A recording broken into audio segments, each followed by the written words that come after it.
Salam damai sejahtera Bapak, Ibu, serta saudara-saudari semua. Mengawali renungan kita hari ini, mari kita bersatu dalam doa.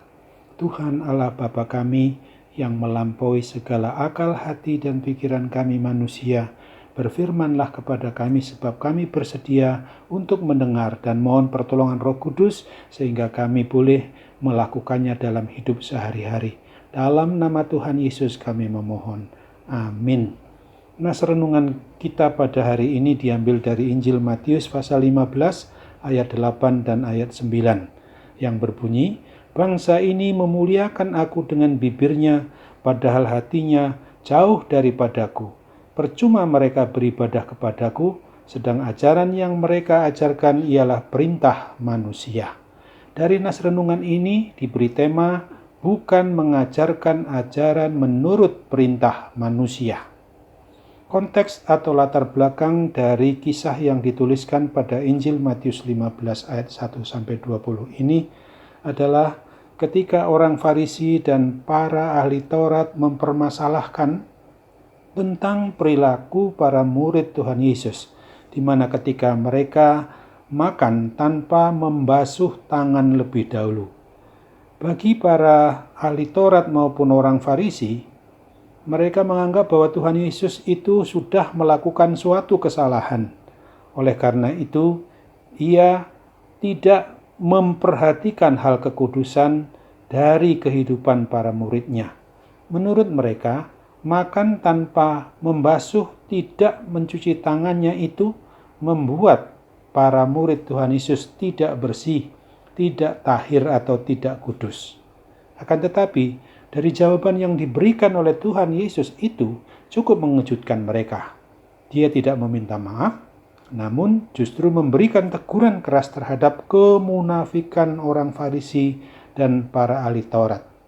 Tuhan Yesus menyampaikan peringatan keras bukan hanya tentang perilaku orang Farisi dan para ahli Taurat dulu saja, tetapi firman-Nya ini juga ditujukan kepada kita tanpa kecuali, yang di dalam melaksanakan hidupnya hanya lebih menekankan atau mengutamakan tradisi atau kebiasaan atau adat istiadat saja dibandingkan dengan melaksanakan perintah-perintah menurut firman Allah pencipta dan pemelihara kita. Teguran keras dari Tuhan Yesus kepada orang Farisi dan para ahli Taurat itu adalah karena mereka, dan bisa saja kita juga, cenderung hanya mengutamakan hal-hal lahiriah atau yang jasmaniah saja daripada hal-hal yang bersifat rohaniah dalam hubungan kita dengan Tuhan Allah Bapa di surga. Menurut Tuhan Yesus, bahwa sikap orang yang di dalam menjalankan kehidupan ini hanya lebih mementingkan tradisi atau kebiasaan atau adat istiadat saja adalah sikap orang yang munafik. Orang yang munafik adalah orang yang hanya bisa berkata-kata dengan bibirnya, akan tetapi sesungguhnya yang ada di dalam hatinya tidak seperti yang diucapkannya. Dari dalam mulut keluar kata kasih, tetapi sebenarnya yang ada di dalam hatinya penuh dengan benci, dengki, dan iri hati. Tuhan Yesus sangat tidak menghendaki perilaku orang yang munafik seperti itu. Kelihatan di bagian luar seperti menyembah, memuji, dan memuliakan nama Tuhan, namun sesungguhnya hati yang munafik itu tidak pernah mengasihi Tuhan pencipta dan pemeliharanya dengan segenap hati, akal, dan pikirannya. Orang-orang semacam ini cenderung memiliki kehidupan yang menyenangkan hati manusia daripada hanya untuk menyenangkan hati Allah Bapa di surga. Tuhan Yesus menyatakan dengan tegas bahwa bukan yang masuk ke dalam mulut yang menajiskan orang, melainkan yang keluar dari mulut, itulah yang menajiskan orang. Untuk menegur dan tentu saja menentang perilaku orang Farisi dan ahli Taurat itu. Tuhan Yesus menghendaki dan sangat merindukan melihat kita orang yang beriman percaya kepadanya, agar kita bukan hanya untuk mementingkan penampilan luar yang saleh dan sepertinya taat beribadah, akan tetapi juga harus memiliki isi hati yang sungguh-sungguh menyembah, memuji, dan memuliakan nama Tuhan Allah pencipta dan pemelihara setiap harinya.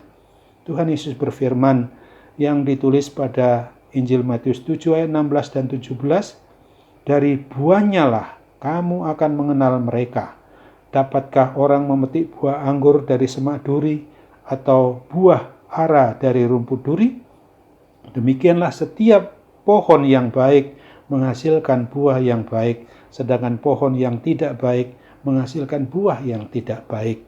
Apabila kita sudah sungguh-sungguh mengaku sebagai orang yang beriman percaya kepada Kristus, marilah kita menjalani hidup ini adalah bertujuan untuk menyediakan hati, akal, dan pikiran kita supaya didiami oleh Roh Kudus. Mari kita senantiasa boleh mengucap syukur dan bertekun dalam doa untuk memohon agar Roh Kudus memimpin hidup kita ini untuk boleh menghasilkan buah-buah dari pekerjaannya sebagaimana dituliskan pada Galatia pasal 5 ayat 22-23. Kasih, sukacita, damai sejahtera, kesabaran, kemurahan, kebaikan, kesetiaan, kelemah lembutan, penguasaan diri. Tidak ada hukum yang menentang hal-hal itu. Selamat untuk menjalankan hidup berdasarkan pada ajaran yang hanya mau menuruti perintah Tuhan Allah pencipta dan pemelihara kita. Amin. Mari kita berdoa.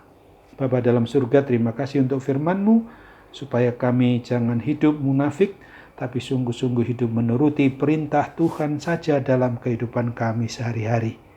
Kami juga berdoa secara khusus bagi mereka yang sampai saat ini masih mengalami penderitaan karena gangguan sakit penyakit apapun juga, termasuk khususnya karena gangguan pandemi COVID-19 ini.